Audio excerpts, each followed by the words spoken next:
This is the Lone Crater YouTube. We hope this video helps. In this video, I will explain how to get your first nose stud out.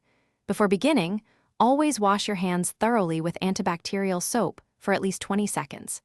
Clean the piercing site itself with a saline solution and a fresh cotton swab. Ensure you have a small mirror and good lighting to see clearly. This crucial preparation minimizes infection risk and makes the process much smoother. Nose studs typically feature one of three backings: an L-bend, a screw, or a flat back labret. An L-bend stud has a 90-degree angle inside your nostril, while a screw stud has a gentle curve.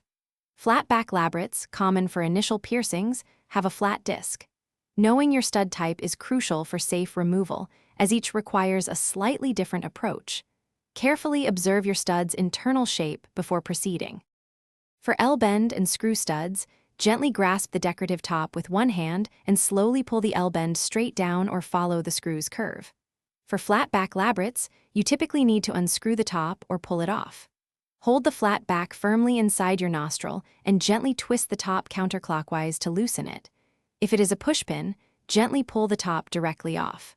Always work slowly and never force the jewelry. After successfully removing your stud, clean the piercing site again with saline solution to prevent any irritation or infection. If you plan to insert new jewelry, ensure it is also clean and made from a high-quality, body-safe material like titanium or surgical steel.